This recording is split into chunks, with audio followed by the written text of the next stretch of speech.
Hello, welcome to the Unit 7. In here we're going to learn the present continuous tense. El presente continuo es una estructura verbal que nos permite hablar de cosas que suceden en el instante o también lo que se conoce como el presente extendido. Eso sería cosas que empezaron esta semana y probablemente van a continuar hasta el final de esta misma semana. Por ejemplo, si hoy es miércoles, estaríamos hablando que el lunes comenzó algo, estoy aprendiendo a pintar y probablemente lo haga hasta el sábado o hasta el domingo. Eso sería, estoy aprendiendo a pintar esta semana. Las estructuras en este tiempo verbal son muy sencillas porque prácticamente puedo hacer una transliteración. Transliteración significa de que cada palabra en el orden en el que la encontramos puede ser traducida al español. Por ejemplo, si yo digo I am explaining this in this moment, diría que estoy explicando esto en este momento. Cuando nosotros necesitamos expresar en inglés esas estructuras ando, endo que tenemos en el español, cantando, bailando, comiendo, caminando y demás, debe cumplirse lo siguiente. Debe tener un sujeto, el verbo to be, que lo vamos a entender como estar, y el verbo en cuestión al que se le agrega ing. De esa manera es que yo puedo traducir ese ing como ando, endo. Yo estoy explicando esto en este momento. Si yo quiero agregar marcas de tiempo como en este momento, también puedo usar now, right now, in this moment. También puede ser this week, this month. La idea es que esas marcas de tiempo ayuden a ubicar a la persona con la que estoy conversando que eso está ocurriendo, bien sea en el momento o, como les dije al inicio, en un presente extendido. Cosas que estoy haciendo recientemente y van a continuar también en un futuro muy cercano. Para plantear una negación, sencillo. Agrego not después del verbo to be. I am not explaining this in this moment. No estoy explicando esto en este momento. También, si yo quiero hacer una pregunta, ya ustedes recordarán que cuando está presente el verbo to be, en una pregunta se cambia de posición. I am, la pronunciación cambiaría a am I am I. En la pregunta cambia esa pronunciación. Am I explaining this in this moment? ¿Yo estoy explicando esto en este momento? La pregunta anterior es una yes-no question. ¿Por qué es una yes-no question? Porque yo necesito confirmar o negar lo que me están preguntando. De igual manera, puedo plantear information questions, preguntas de tipo informativas, que son aquellas en las que no necesito confirmar o negar nada, sino que simplemente doy inmediatamente la información. Por ejemplo, Are you studying hard these days? ¿Estás estudiando mucho estos días? Yes, I am. Sí, lo estoy. Yes, I am studying hard these days. Sí, estoy estudiando mucho estos días. No, I am not. No, no lo estoy. No, I am not studying hard these days. No, no estoy estudiando mucho estos días. Si me voy a plantear una pregunta de tipo informativa, siempre le agregaría de primero alguna WH question. Esas WH questions son las preguntas con WH. Por ejemplo, what, when, where, why, incluso how or how often, y así sucesivamente. En este ejemplo tenemos, what are you doing these days? ¿Qué estás haciendo estos días? Entonces directamente digo, I'm doing a lot of exercise O también puedo decir, I'm exercising a lot.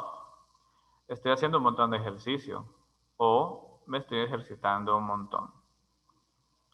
Si por lo contrario no estoy haciendo nada, puedo decir, I'm doing nothing. O también puedo decir, I'm not doing anything. Ambos significan lo mismo. No estoy haciendo nada. Otro ejemplo de una yes no question sería, ¿Is the Real Madrid playing at the moment? ¿El Real Madrid está jugando al momento? Yes, they are playing at the moment. No, they aren't playing at the moment. Y con una information question sería, Who is he talking to right now? Él, ¿a quién está hablando en este momento? He is talking to me. Él me está hablando. He is not talking to anyone. Él no le está hablando a nadie. Lo cual también puede ser dicho de otra manera. He is talking to no one. Ahora, ese ing que les explico se coloca después que tenga un sujeto, el verbo to be y el verbo en cuestión para indicar ando, endo, debe seguir ciertas reglas. En general, si el verbo que usted quiere utilizar finaliza en una e, se elimina la e y le agrego ing. Por ejemplo, write, escribir, sería writing. Choose, elegir, quedaría choosing.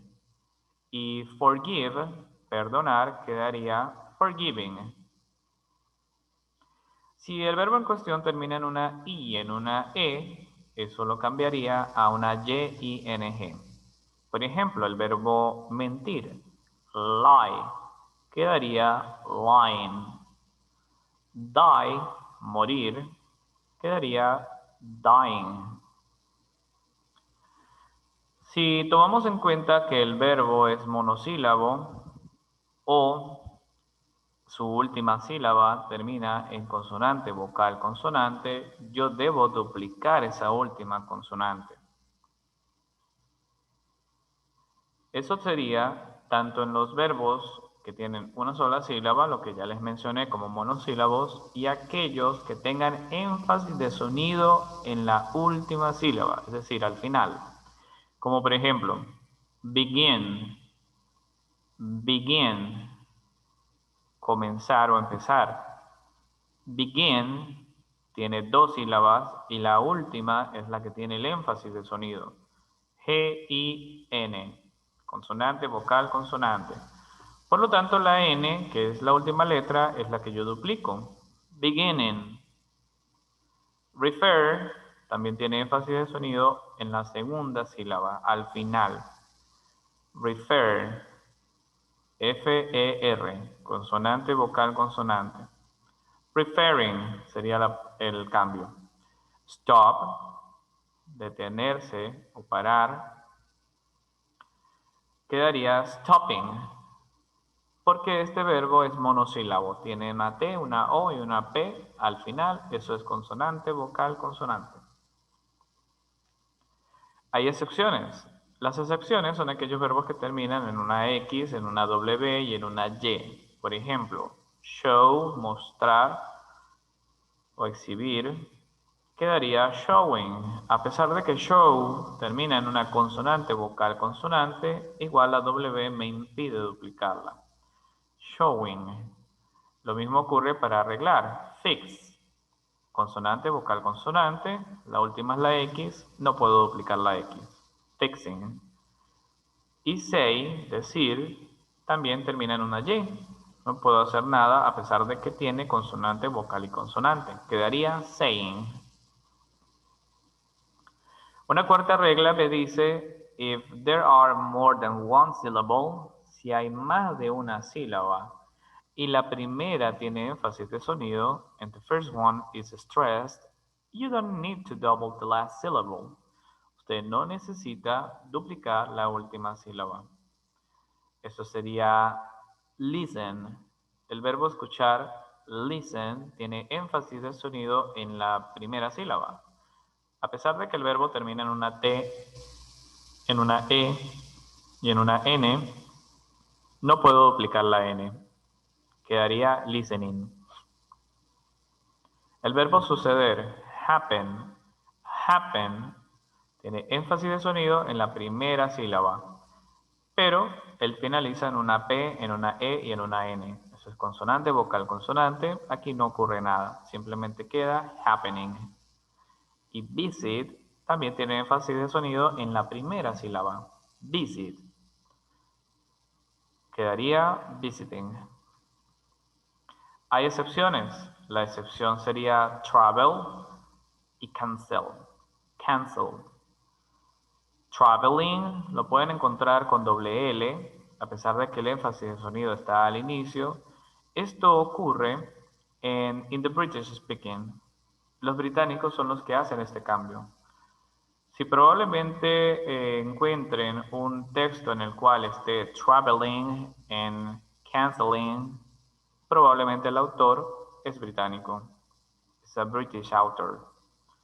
Estas son las dos excepciones a esta regla.